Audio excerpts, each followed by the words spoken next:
Hello, friends, and welcome to one of our Sunday teachings. My name is Venerable Tarpa. Before we begin, let's take a moment, as usual, to appreciate our wonderful, handsome community that's gathered here today.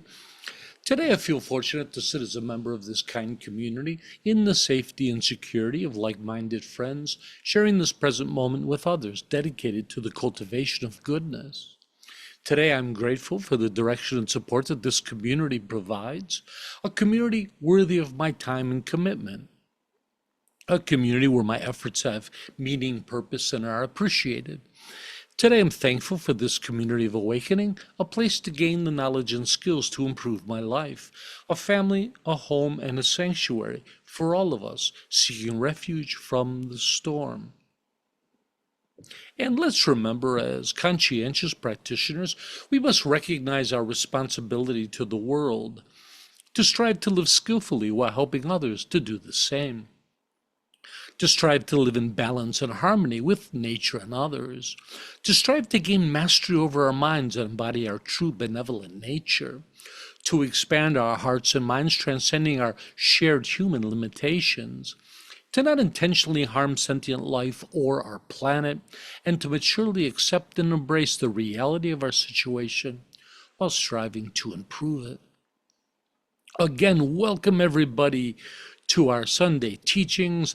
I love our teachings when we're between programs and we can touch on some subjects people are curious about. I had a few requests to do a little teaching on awakening. That a friend was mentioning that they've read so much material on awakening and they just were getting overwhelmed by it and couldn't quite make heads or tails of it. So I wanted to help out a little bit. So that's the topic we're exploring today, awakening within Buddhism. And again, this is actually a really confusing topic. And confusing for many reasons. One, that all the different traditions, of course, have different presentations of what awakening is. Also, a lot of the presentations of awakening are quite mystical, and it seems like it's kind of hard to decide on a more pragmatic view of awakening, opposed to some of these exaggerated, amazing stories of awakening. And we'll share some of that with you. It's just, there's just this huge world of awakening, and let alone that, but then we also have concepts of awakening coming in from other traditions as well, like Jainism and Hinduism. So today, I'm going to try to make a little bit of sense of it all with you. So I spent the weekend preparing for this teaching, as I do, and I was feeling pretty overwhelmed too, as I went through all my old writings and looking at all these different presentations by different people, and I found myself putting together kind of a complex, more academic presentation of awakening, thinking that I really needed to share this complete view of awakening with everybody. And then it occurred to me that actually that's not the most important thing. What we really needed to focus on in today's teaching ultimately is what awakening means to us and what we're going to do with this word, right? And of course, this is right from the Buddha's teachings, right? The Buddha wouldn't want to see us all sitting around arguing about what enlightenment is. The Buddha would want to see us practicing so we can achieve it ourselves. So with that said, I'm going to do a little of both. I'm going to give us all some background. I'm going to talk about awakening in different traditions. Of course, you know that our presentations are always geared at giving you the information so you can make a decision for yourself. SBT, as we talk about, doesn't tell people what to do, what to think, or what to believe. We think that belief is a personal thing. And we also think that all of you are capable of making your own informed, intelligent decision on what you believe. And lastly, we don't believe that we're not arrogant enough to think that we can choose for everybody else. As you'll see, if all these different traditions all have different views and beliefs on what awakening is, it almost seems impossible to choose one. So ultimately, we all have to find what awakening means to us and our relationship with awakening. You have to determine for yourself. Myself and SBT, we're here to guide you. We're here to give you as much information as we can. So with that said, let's get into this. So one of the things that makes awakening a complex subject is the terminology. There's been a lot of words used and definitions and of the concepts through different traditions. We have words like nirvana, awakening, liberation, enlightenment, full enlightenment, whatever that is, Buddhahood. So it's complex, right? But if we peel it all down, it all comes from an original Pali term, bodhi, which is a word for awakening. Many of you with bodhisattva vows or know bodhicitta, and bodhi meaning awakening, citta meaning mind, the awakened mind. So bodhi means awakening. So all of these various terms come from this. There's a big argument on the distinction between awakening and enlightenment. I think enlightenment probably is the more familiar term with most Buddhists. And one of the reasons why is because enlightenment tends to be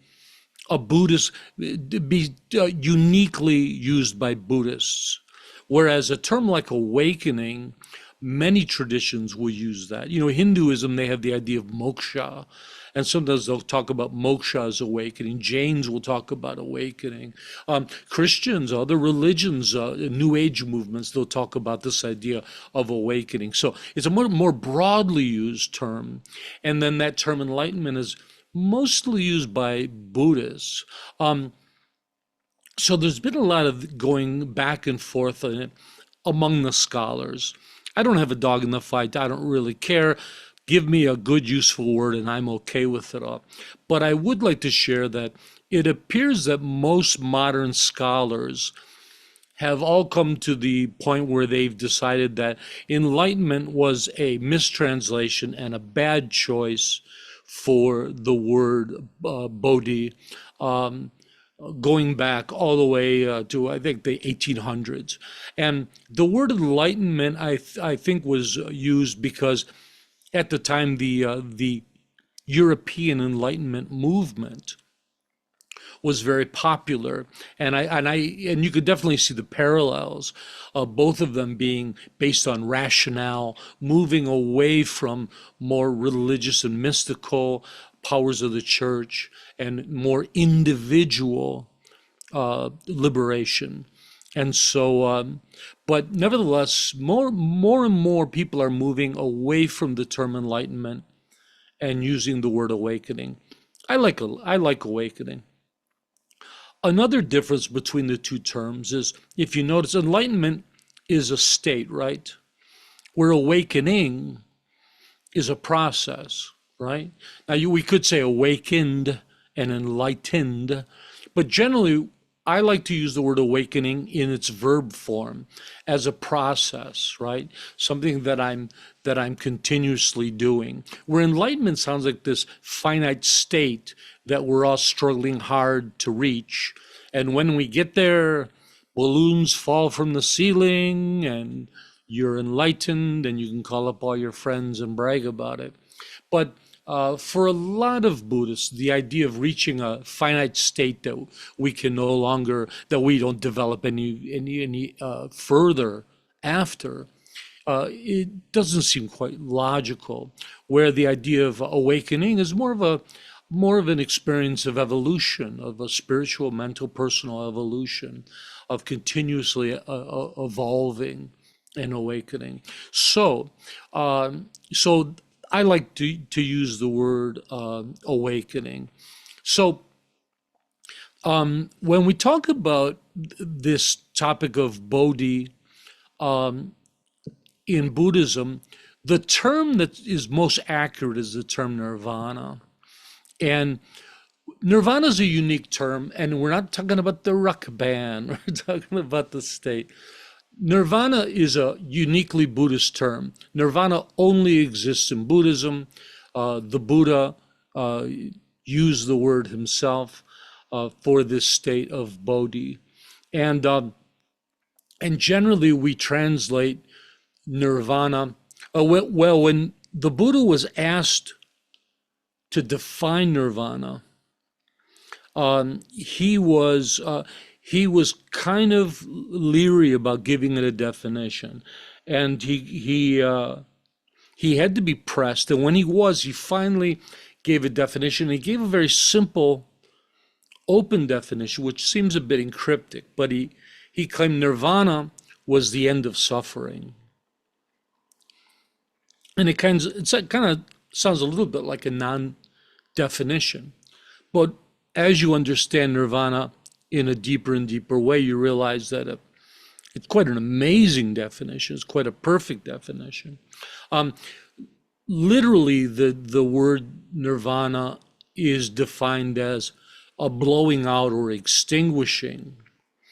And originally, when Buddhism started coming to the West, with that translation, people taught that Buddhism was about liberation, or nirvana was about extinguishing existence, extinguishing life.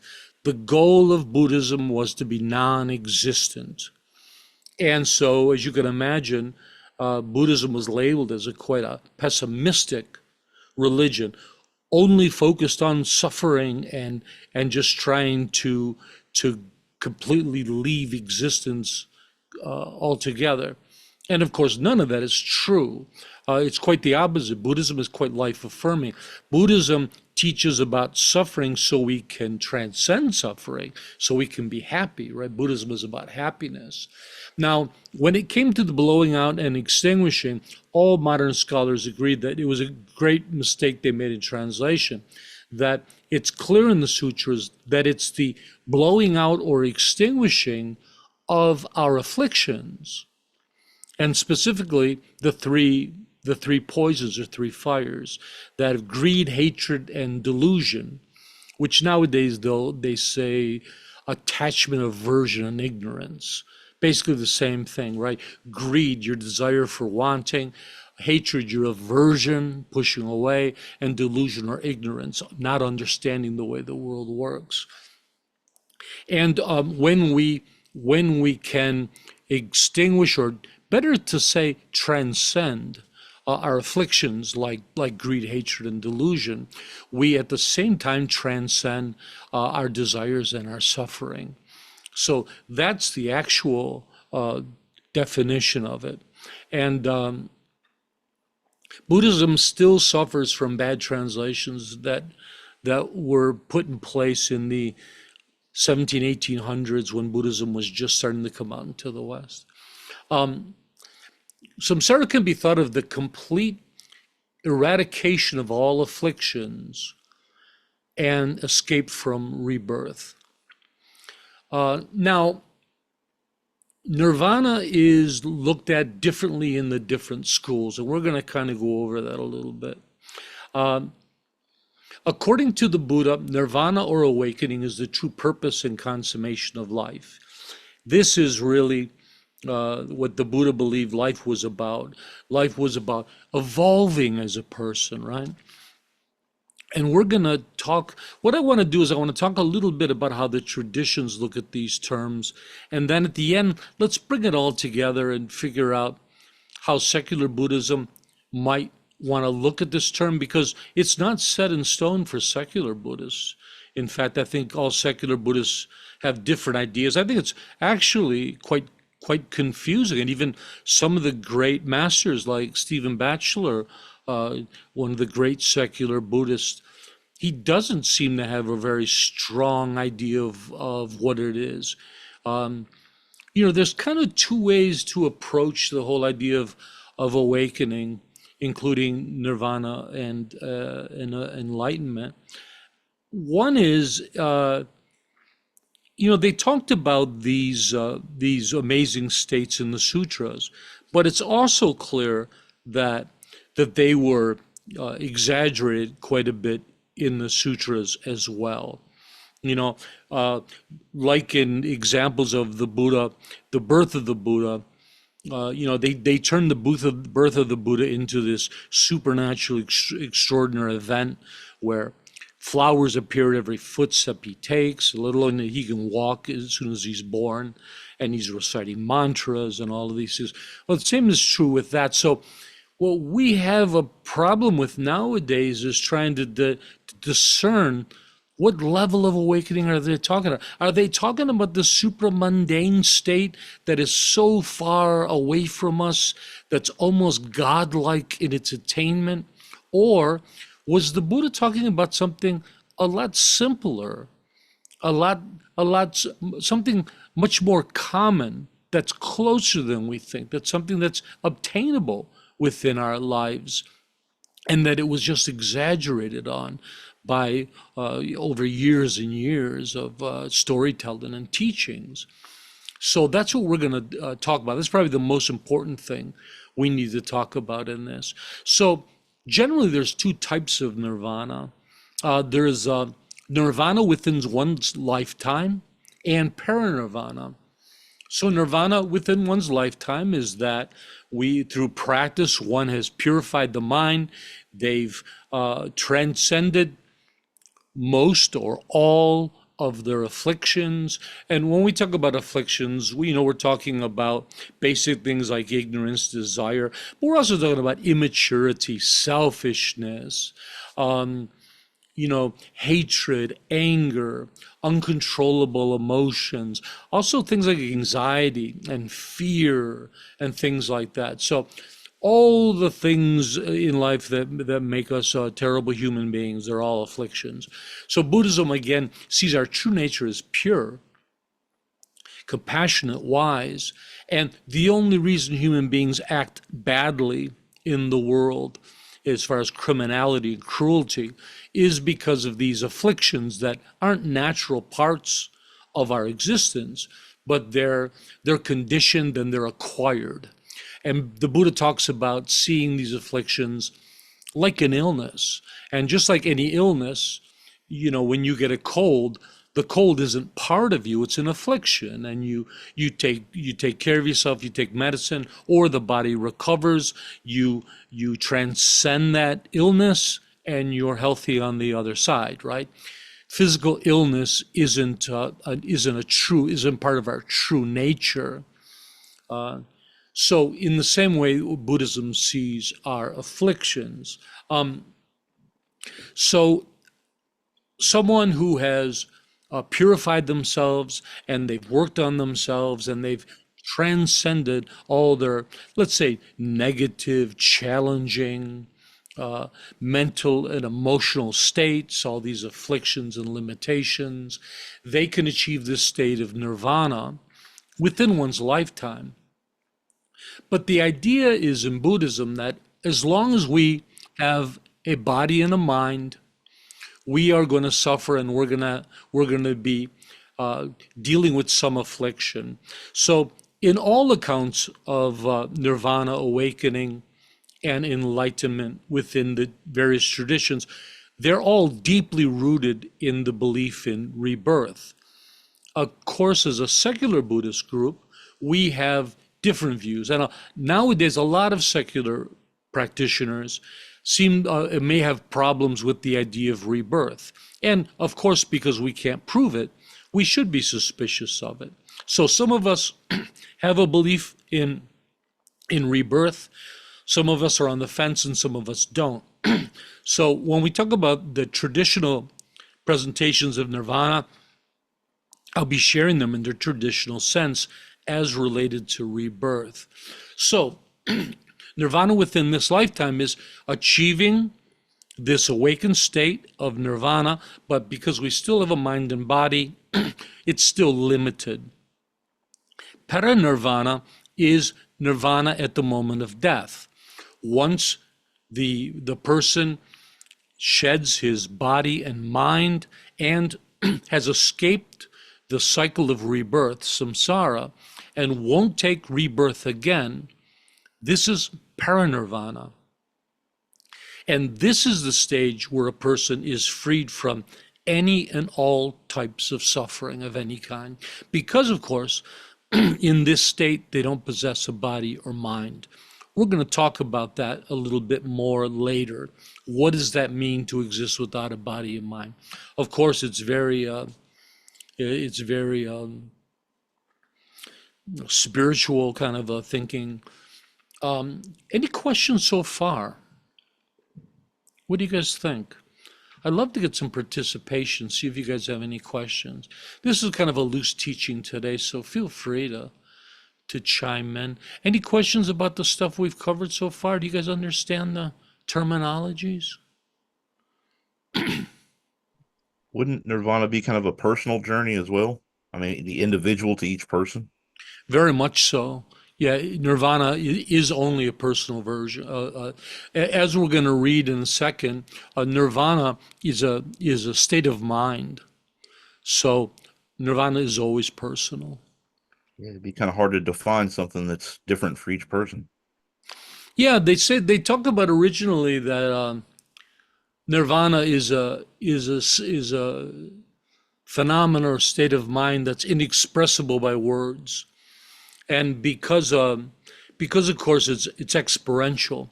Like when we talk about presence, and we've all experienced some level of presence in our meditation, we can talk some about it, but it is quite limited in language, right?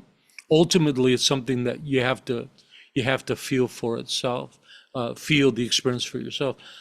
The other thing that makes it hard is that nirvana is actually negation. Nirvana isn't something, it's the absence of something. Nirvana is the absence of samsara. Isn't that fascinating, huh? Nirvana is the absence of suffering. So a lot like when we talk about, how about the word freedom? Freedom isn't really a thing. Freedom itself is also a negation. Freedom is being freed from abuse, right? Tyranny. So nirvana is the same way. It's a liberation from something. It's transcending something. It in itself isn't a phenomena. I don't know, maybe scholars wouldn't like that last part. But nevertheless, we were taught in the monastery that it's a negation, right? Yeah, and we're going to go on to talk more about this. That I remember when I was starting, it took me a long time to get over the thought that nirvana and samsara were places. You know, it seems so distant now, but I remember back then, and just somehow couldn't get out of my mind. Oh, I guess maybe still had my mind wrapped around heaven and hell, that nirvana and samsara were places, that samsara was the world and nirvana was somehow a different place. And the fact is that that's not true at all. Samsara, in a sense, is really our mental baggage. It's all of our challenging mental and emotional states, our ignorance, all the qualities that we really battle with all the time. And nirvana is transcending those qualities. It's freedom from that. So I love the way the Dalai Lama teaches them as mental states. So sitting here, sitting there where you are, you could be in either samsara or nirvana. And then they also teach you kind of like it's a light switch. that you're in samsara, and if you're a good practitioner and you meditate enough, the light switch will go off and you'll be in nirvana and be happy. And that's not my experience. My experience is that there's times that I'm closer. Or let's since nirvana isn't a thing and it's a negation, let's just talk about it as in the aspect of samsara. I'm in different levels of samsara throughout the day. When I'm practicing, when I'm mindful, when my mind's in a good spacious place, I'm rooted in my peripheral awareness and presence and stillness. I'm far more transcending of samsara, right? And at other times I get busy, problems come up, people keep calling me, somebody's knocking at the door, I start to get aggravated, and I just get deeper and deeper into samsara. Or something happens like I'm jealous of something, or somebody's trying to take something that I have. Whatever it is that's triggering those afflictions, that's just bringing us deeper and deeper into samsara. So throughout the day, we're always moving throughout these. The closer we get to dharma, the less we suffer, and the more we get back into our ignorance and afflictions, the more we suffer. So we can experience this in different ways, and as we practice, we get better at it, and then the default mindset changes, and the default mindset gets to be stable in awakened states more readily, right? Now, Buddhism claims there is a point where you kind of reach a point and then you're freed from all of those, and including rebirth, and being reborn into lower realms as well. So it's quite complicated. But let's think about nirvana and samsara as mental states within our minds, both tangible, both something that we can achieve, right? Okay. So, with that said, how about we read a couple? Let's go right to the Buddha. I got a couple really good Buddha quotes on nirvana. And this is a great place to start. Nirvana is permanent, stable, imperishable, immovable, ageless, deathless, unborn, and unbecoming. It is power, bliss, happiness, the secure refuge, the shelter, and the place of unsurpassable safety. It is the real truth and the supreme reality. It is the good, the supreme goal, and the one and only consummation of our life. The eternal, hidden, and incomprehensible peace. So when the Buddha first defines nirvana in the sutras, he kind of refuses to define it. And the only thing he says is it's the end of samsara, right? Liberation from samsara. But in later sutras, he seems to find the words. And he claims that it's, unexpressible by words. But later he seems to find the words. But you can also see how encryptic it is. Like, well, that sounds nice, but what does any of that really mean, right? It's a bit complex. But the idea is that my takeaway is when you have a really healthy mental state, that these qualities exist there, don't they? A really healthy mental state is stable, right? Immovable. When they talk about deathless, they talk about nirvana is beyond samsara. So the idea is that you're not reborn, so you don't take on a body and mind anymore, but you also escape the whole realm of birth and death. So I'm going to share these, but I'm not going to go into great detail about them because I have a few to share. I'm going to give them kind of as an overview, and let's see if the next one sheds more light on it. This is another one from the sutras.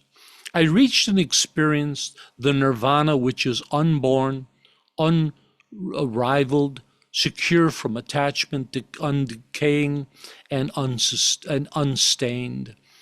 This condition is indeed reached by me, deep, difficult to see, difficult to understand, tranquil, excellent, beyond the reach of mere logic, subtle, and to be realized only by the wise. I think the great takeaway here is the Buddha's own acknowledgement that this condition is hard to understand. So when they talk about it being beyond the reach of mere logic, here they're talking about that ultimately it's an experiential quality. You have a direct experience with it. So right now we're having a conceptual understanding of it. We're going to talk about it. We're going to kind of get our heads around it. You guys are going to scratch your heads. You can say, I guess I get it. But then at some point, hopefully in your practice, you can come close to it. I do believe that we get little tastes of it all the time. In meditation, you can have some really deep, stable experiences where it really feels like all your afflictions, at least for the moment, are gone. Maybe you've had them already. Just an incredible, peaceful, stable meditation where it just seems like you're sitting in perfection with absolutely nothing else going on. These are little tastes of the awakened state, right? Here's another one. The peaceful, beyond reasoning, everlasting, the not born, the unproduced, the sorrowless state that is void of stain, the cessation of states linked to suffering, the stilling of the condition of the condition which is bliss. I love the word stilling. I like the word stillness. And also in here, we're talking about the sorrowless state, devoid of stain, the cessation of states linked to suffering. So here they're talking about the cessation or the transcendence of afflictions, aren't they? And they talk about it being beyond reason, everlasting, unborn, meaning that they call it unborn because, again, it's a negation. It's not a thing. So in a negation doesn't have an origin, right? Once we remove something, we transcend something, then it's just open space, right? When we talk about freedom, freedom doesn't have an origin. Freedom is a concept that when the conditions are met, we experience. The same is true with nirvana.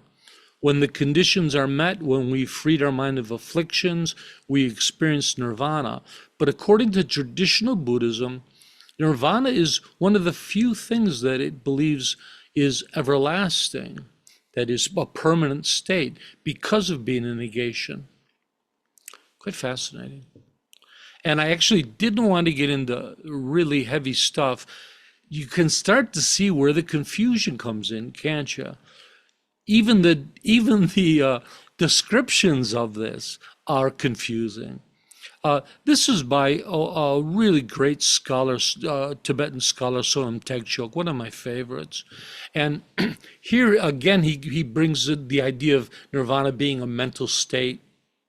Nirvana defined as a healthy psychological disposition of the liberated state. The attainment of nirvana representing psychological freedom and moral perfection. Isn't that a lovely state? And perfection, I would just say purity. You know, again, transcendence of all afflictions, right? And I would say freedom and virtue, perfection of virtue would be a lovely way to say that. But again, we should see nirvana as a psychological state. It's a mind that's ill, right? And so with Buddhist practice, we can transcend the illness. Remember the old analogy that that we should see our suffering and our afflictions as an illness, and the Buddhist teaching as the medicine. And that's exactly how we look at it in Buddhism, right? Okay, that's what I wanted to share with you. So I think that that probably creates more questions than answers. What do you think? It's like the more you research awakening, the more confusing it gets. Is anybody confused? No, actually, it kind of cleared things up for me. Oh, then I'm completely wrong. Well, what I got out of it, what I got out of it was is that emptiness is what we're going for. There's nothing more perfect than nothing. Um, Well, emptiness isn't nothingness. That's another really deep subject, and we'll probably have to touch on it during this. But emptiness is the idea that all things exist interdependently, that things are empty of personal existence. Uh, Things are empty of, oh, I should have prepared better for, I'm forgetting all my definitions. Empty of intrinsic existence, of self nature. Instead, emptiness says, oh, all things are made up of other things. All things are collections of collections of collections of collections. There's no, all things are empty of any single element that is that thing. In a human being, it's easy to understand. We're talking about no soul. The Buddha believes that human beings don't have a soul. There's no essential essence that's you. Actually, you are just a collection of collections of collections of collections of collections. And they're all valuable. They're all needed, right? So that's the more the idea of emptiness rather than nothingness. A very no- complex topic. Nothingness would be the correct term. That there's nothing more perfect than nothingness. I mean, you can't define nothingness.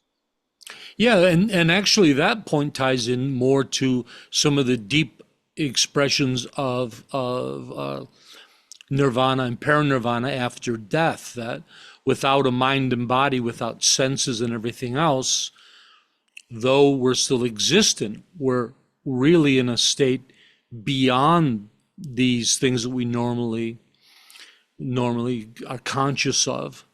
And they do paint it as a perfect state. So you're not far off.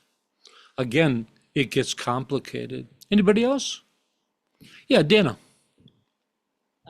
So I thought the presentation was actually very clarifying, and reassuring that I'm on the right track. Uh, and then to get rid of these afflictions, my experience has been that my afflictions are a lot less intense, and they last a lot shorter time than they did before I started practice and meditation. And also, I noticed that also the precepts and doing that sort of trying to follow those has helped me in not having the afflictions. Um, but how does the meditation itself unwind? I hear them talk about unwinding afflictions.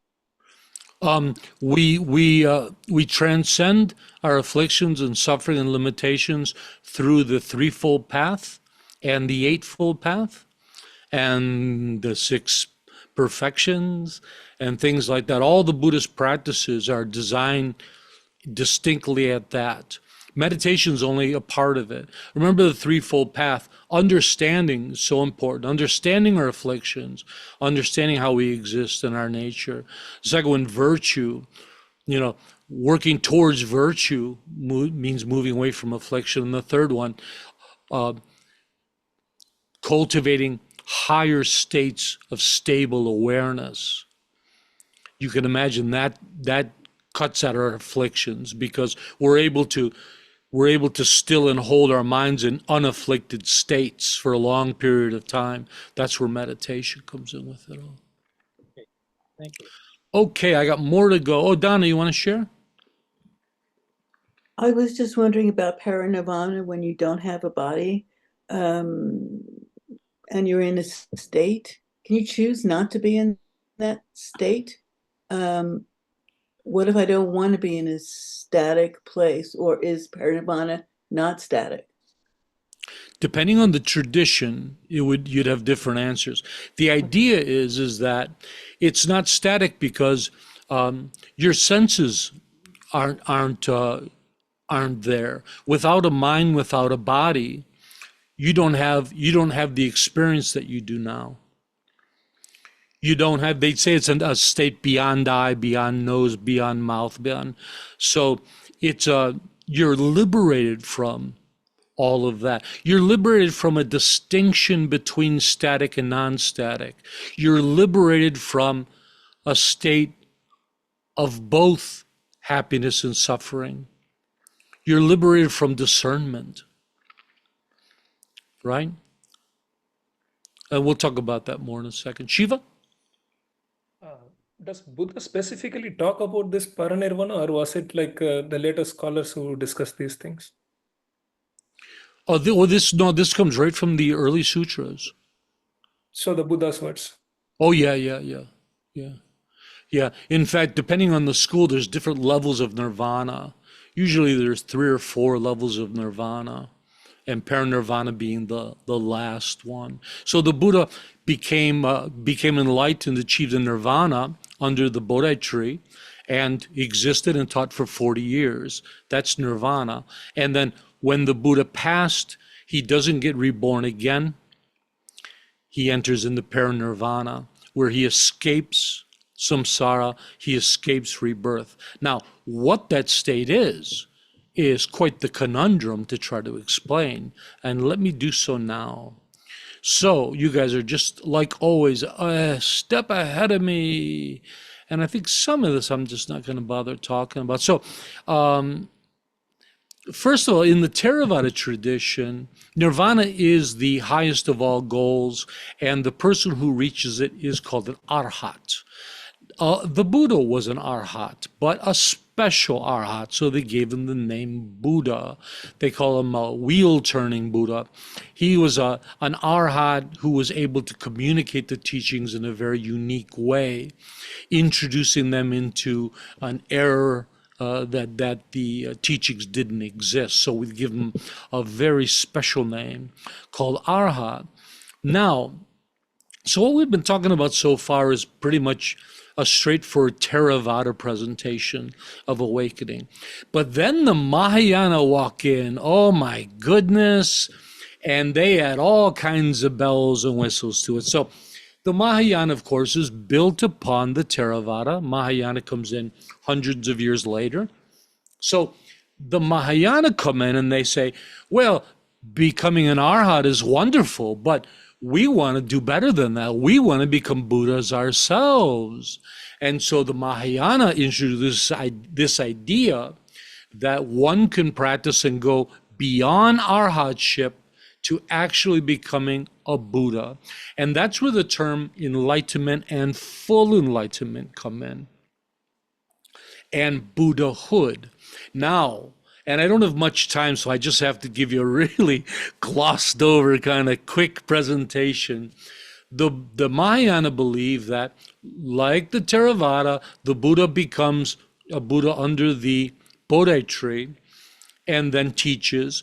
But then on his death, he dies and he creates a Buddhaverse, a Buddha realm.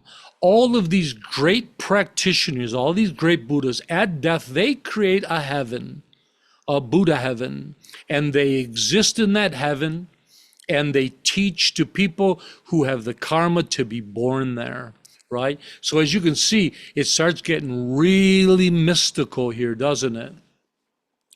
And what else do I want to talk about? And so it's quite a big deal, and it's all based upon this passage in early sutras of the Theravada sutras, in which the Buddha claimed that he had been a bodhisattva in his last life, meaning that a bodhisattva is waiting to become a Buddha. A bodhisattva in one life becomes a Buddha in the next. It's the last life before becoming a Buddha. So then it seems like maybe they constructed this idea, and and the idea was that there was a way to actually become a Buddha himself. As you can imagine, the Theravada aren't thrilled with this story, and it kind of upends all their stuff. They get one upped, right?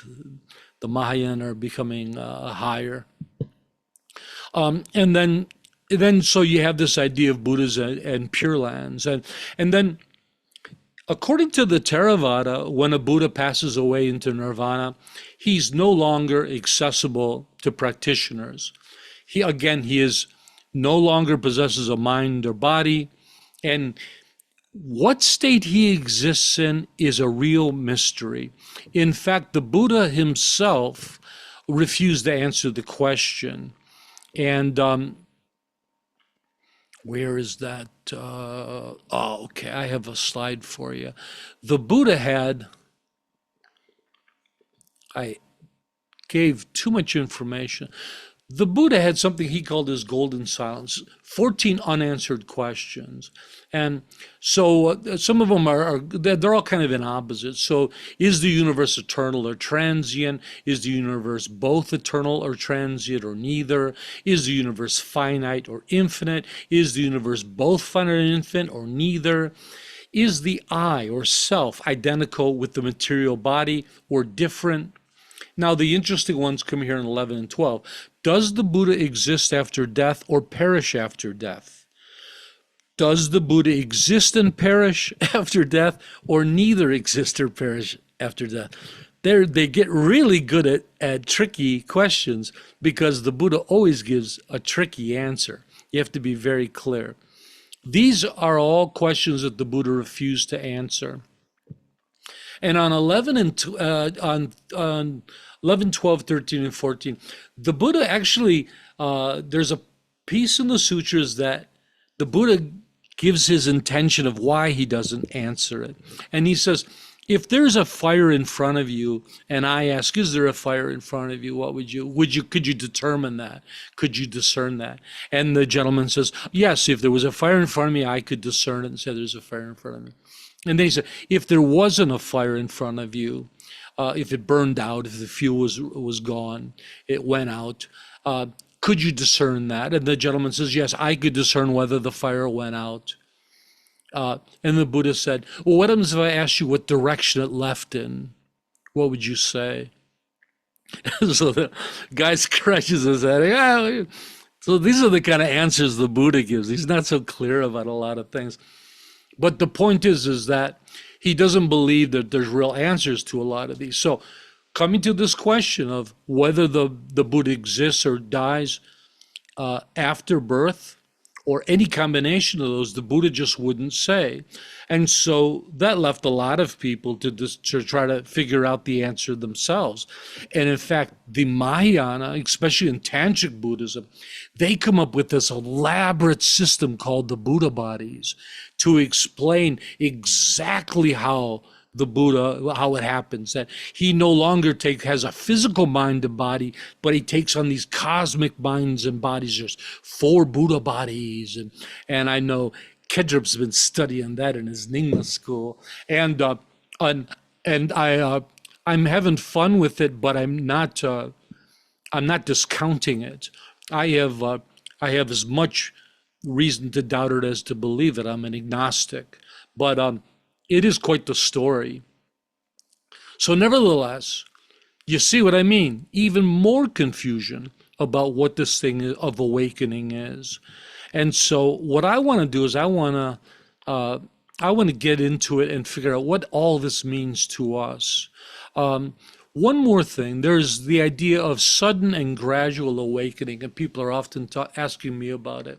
And general Buddhism, Theravada Buddhism, is what they would call gradual awakening, where you work with the Eightfold Path, you work with the Threefold Path, you do all your practices, you do all the meditations, and slowly you awaken, right? Subtle awakening comes in more with the Mahayana tradition and Zen Buddhism and Tibetan Buddhism.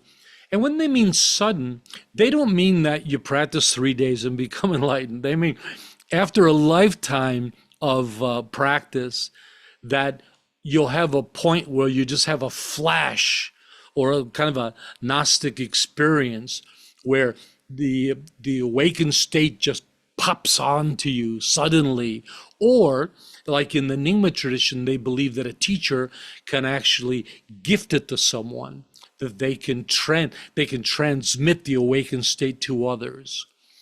And so that idea has problems with the sutras too, where the Buddhists talk about the Buddhists can't heal with their hands, they can't wash away sin with water, they can't pass on their awakening to others.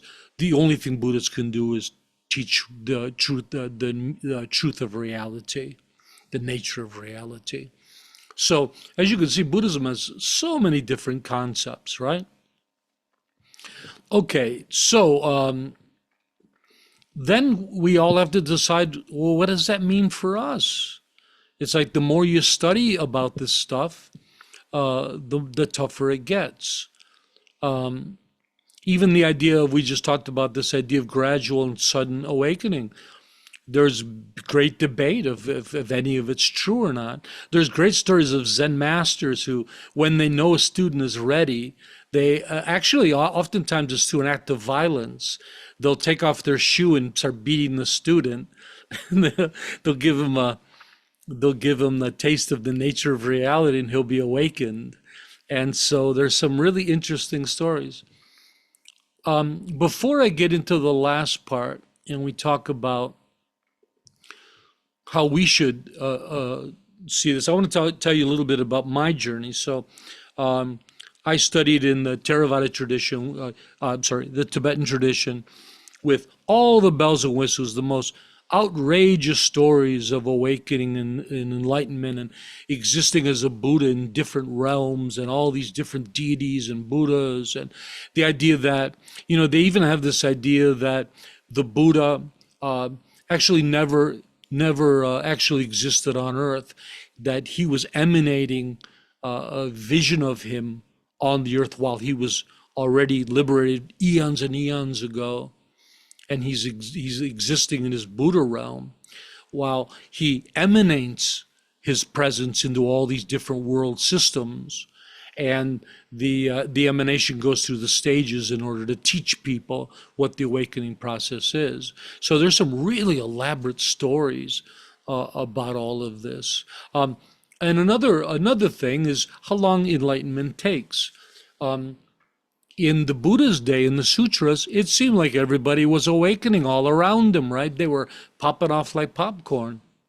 But then later in the sutras, it just seems to become a longer and longer thing where it takes, they all claim that you can achieve enlightenment within a lifetime, even as little as 7 weeks, according to Theravada.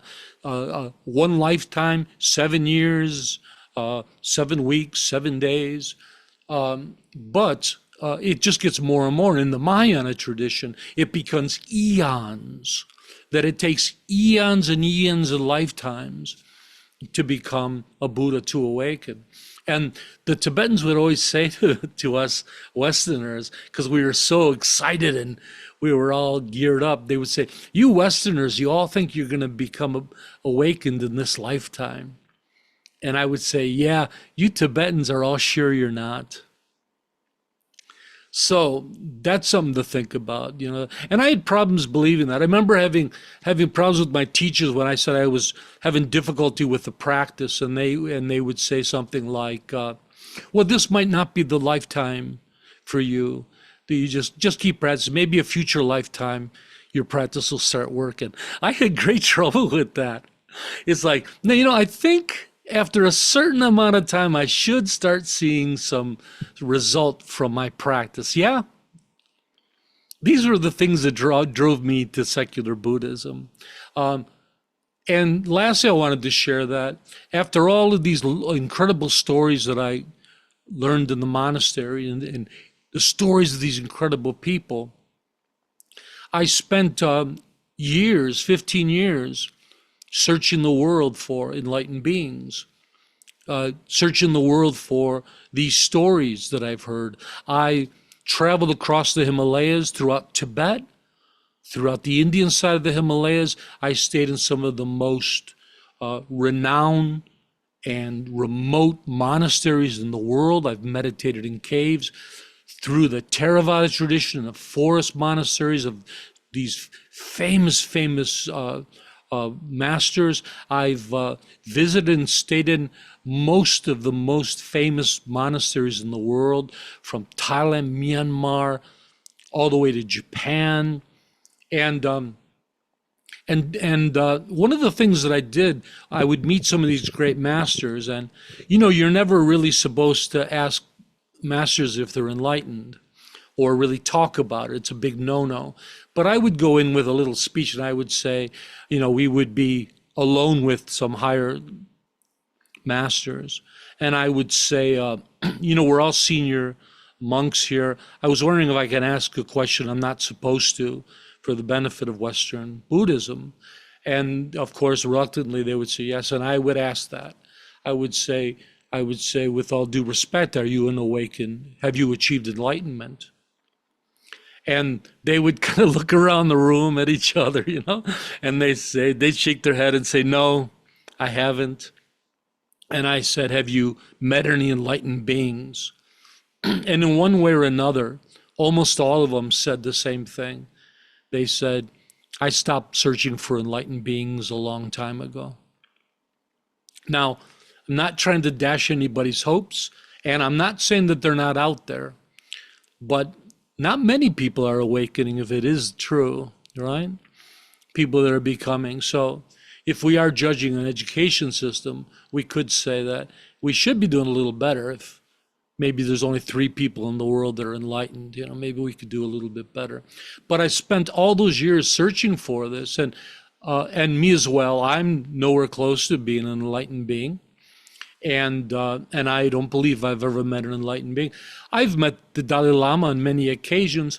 I've never sat with him one-on-one long enough to determine whether he's an enlightened being or not.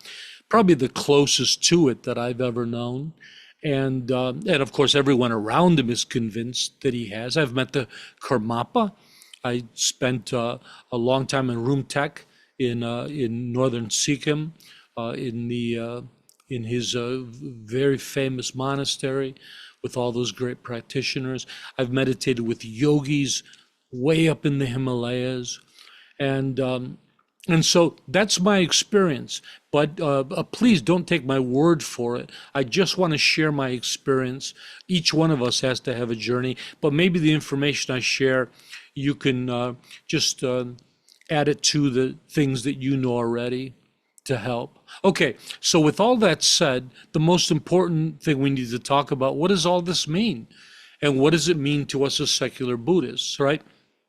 First of all, secular Buddhism is really quite wishy-washy when it comes to the whole thing of enlightenment. With all those incredible quotes that I shared with you, with all these, there was a lot of material I couldn't get to, including the stages of enlightenment by the Theravada, the 4 stages of enlightenment by the Theravada, the 5 for the Mahayana, the 37 stages of awakening that all traditions follow, the 7 factors of enlightenment, a huge amount of information that people have, these roadmaps to enlightenment. But to me, they all seem like they make it all so complicated that it doesn't do anything but limit people's ability to awakening. So the secular Buddhism I think they generally believe that a lot of this was kind of just is an exaggeration of what enlightenment is. I think secular Buddhists decide to see awakening as a simpler thing, that it's just awakening and being mindful and being present within this lifetime, right? Especially the mindfulness movements. I think they all believe that awakening originally was a simple thing that was attainable by ordinary people, by a lot of ordinary people, but then somehow it was pushed up to this point where it just became a heaven that was untouchable by all beings. I don't have the answer. I don't know what the truth is. That dichotomy we all have to weigh, and as a sangha, we can weigh it together and we can decide for ourselves. This is probably a great time to hear what you say. After one slide, I'm going to leave it with this. Look at all these. Okay, this is SBT. And so this is when people talk about what is awakening, I have this, which I think fits nicely between uh, seeing awakening as a more of a common thing or a more exalted thing. When people ask me what's awakening, and this is my own phrase, this is SBT. Awakening is awakening to our true value, our true potential, and our true nature. And to me, that phrase can be taken to either extreme. It can be an exalted assertion of enlightenment or a common one. It's kind of funny. It didn't take a lot of thought. This kind of thing just popped out of nowhere, and I think in meditation one day, and I wrote it down, and I just thought it sounded pretty good. But now years later, it's like I really got lucky. I think it's a really profound statement, and the Buddhas must have been whispering to me that day. Hey, how about you guys? What are we gonna do with this word awakening? What does it mean to you guys? Is it gonna take you eons to get there? Or do you think it just means being a good person and being able to abide in a state of stable awareness? I think that maybe the boundary or the barriers to enlightenment have gotten larger due to our involvement, through media, TV. We've caused ourselves more complications. That's why I think, like the monastic life, simplifying things eliminates a lot of that. So Agreed. yeah, it's I think we've done it to ourselves, and maybe that's why there's not so many enlightened beings now. Yeah, simplicity really helps. Yeah, thank you. Miss Donna? Miss Amala? Maybe there are a lot more enlightened beings than we think. Maybe it is just simple. Maybe it is intent. Is it our intent to become enlightened? And that we're on the path, does that make us enlightened? As when we pass, wherever we are as enlightened as we're going to get. And again, it really comes down to definition. When we say enlightened, it sounds like a finite state. This attainment that has to be there, and that's how traditional Buddhism paints it. They paint it as an attainment, this huge event that happens, and you're never the same. You can never fall back into lower rebirth. So they make it sound like that. So I think I like the word awakening because it paints the picture that we're all on the path and we're all gaining realizations all the time. We're all having mini awakenings, these epiphanies, and that's how we progress. Through epiphany after epiphany after epiphany, we fill up the bucket eventually, right? The bucket of enlightenment. Dana. Enlightenment. My experience is that, when I look back, that there were things going along with this, what you were about the threefold path, the understanding. When I started to understand what I had experienced, what I was feeling, and how I was bringing those habits into the present day, then I was able to do something about that. And that, with doing that, that's enlightening. Well Now said. differently than I did when I didn't know those things.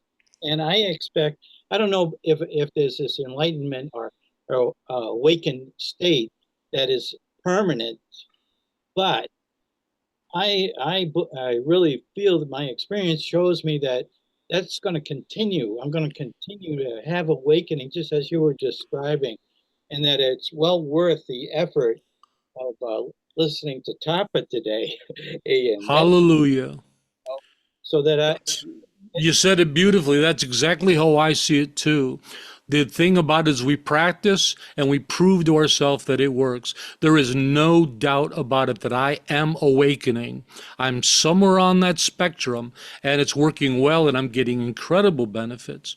As far as the idea of an understanding, if we talk about the threefold path, Dana, I often fall into the thing where I keep wanting to say one or the other is the most important.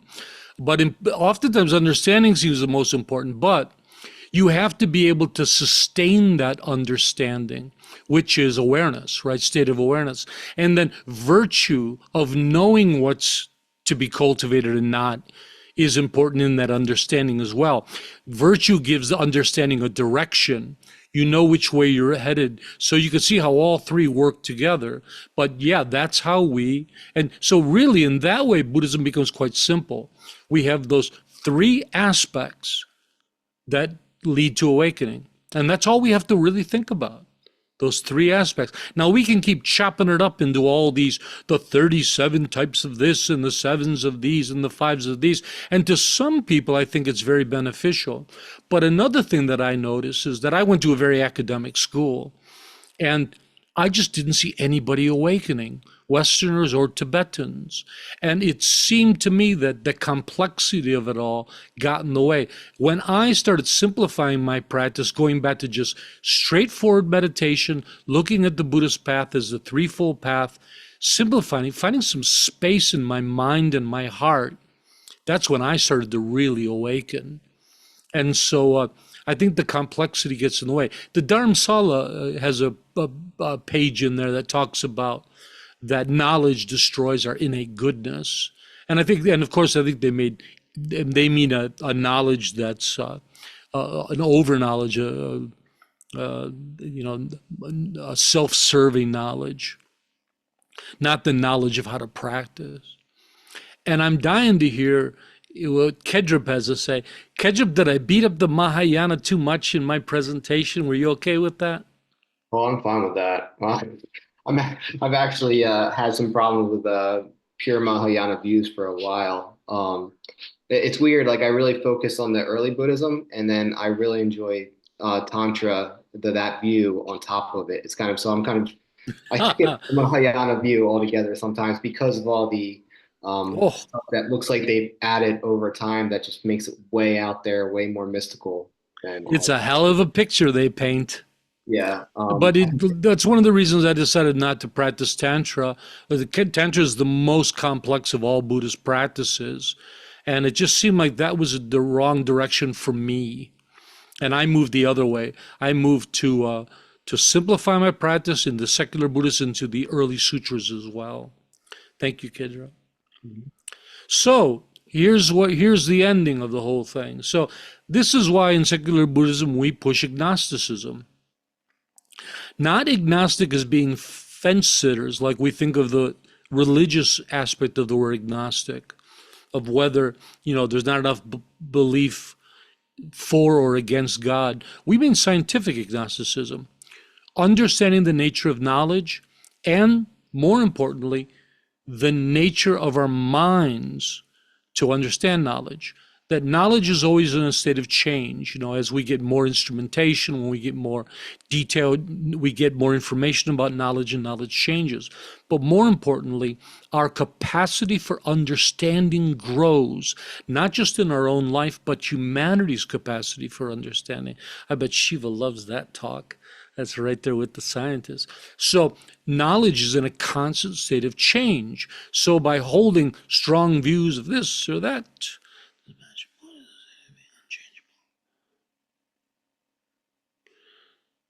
the state of being unchangeable. Nirvana being unchangeable. They talk about it being a permanent state because it's a negation. You kind of get it? Freedom never changes because freedom isn't a thing. Freedom is the absence of something. So that's the idea. But I don't know. I've never felt good about that philosophy. They talk about nirvana is not attained because it's a permanent state. But my idea is like, well, are you awakened? And they say no. And I said, what do you have to do to get awake? Well, you have to do a lot of work. And well, it seems like you have to attain it. So doesn't that make it that's an old debate among philosophers. So it's true. We're left with this idea of agnosticism, that clearly where the information is abundant. It's too much, right? We're overwhelmed by all the information. So I don't know about you, but I can't make a real logical decision about it all. There's too much information coming from too many stories, all contradicting each other, right? The various schools clearly contradict each other. So then the idea is that, there is another option, and it's not to decide.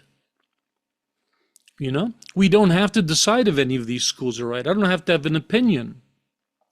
What I can do, like Dana mentioned, is we know what awakening is on a basic level. We know that awakening means being more aware or having cultivated the threefold path to a greater degree, attaining higher understanding, attaining higher virtue, and attaining higher awareness is possible. We're doing it all the time. You only have to practice for a little while to prove that to yourself. And as Dana mentioned, I think it's clear to all of us, there seems to be no end to it. We have the capacity to just keep going deeper and deeper into it. And so that is awakening to me. So I continue to use the word awakening in the verb form. There's a direction I'm moving in, and it's away from suffering, and it's away from samsara. And ultimately, isn't this the original Buddha's idea? What is nirvana? What is awakening? The end of suffering. And I think the Buddha would have told us, stop thinking about it so much and practice. Experience it. So that's my path, and you're free to join me in it. Awakening is moving in a direction. It's moving in the direction of, we call it goodness, right? That we could use a lot of words there. We could say clarity, we could say goodness, we could say awakening. But that direction, which is away from malevolence, which is away from self-centeredness and affliction, ignorance, pain, suffering, that direction is awakening. Can I get a hallelujah?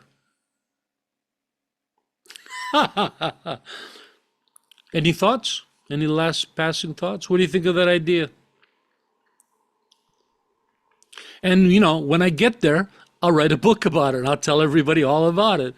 I found it, and this is exactly what it is. First, it's point A, then you move to point B, and then you move to point C. But I think all that thinking really gets in the way.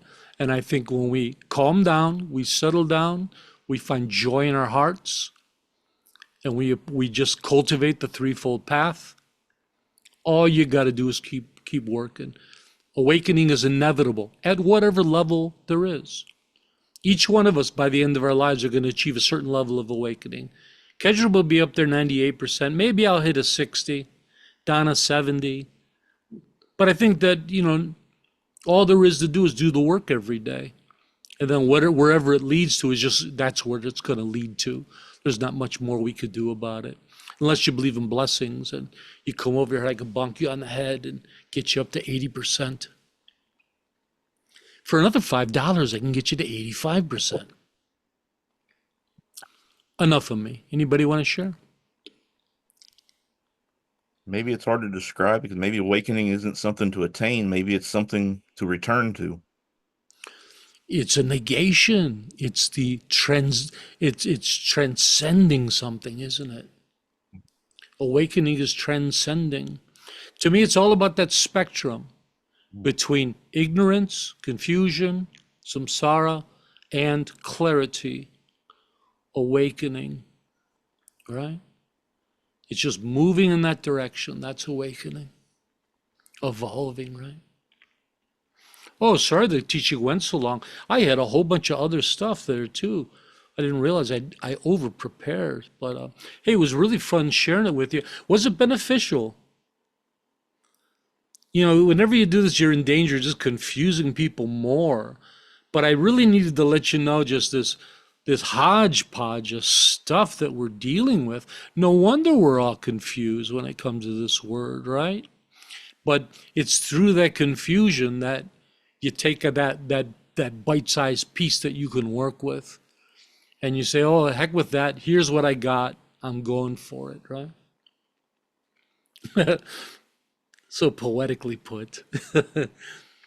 Hey, why don't we end today's teaching with our altruistic affirmation before I talk more? May all be healthy, may all be prosperous, may all be well, may all be present, free of past regret and future worry, may all abide in constant appreciation, which is the source of great joy and contentment, may all realize their true nature and the true nature of reality, which is awakening. Oh, it was right there in front of us the whole time. All I had to do was read that last line. Thanks everybody for coming. Remember that the SBT was created for one purpose and one purpose only, to support you lovely practitioners. Please let me know if I can do anything to help all of you. Okay, see you tomorrow. Bye-bye, friends. Thank you, Tarpa.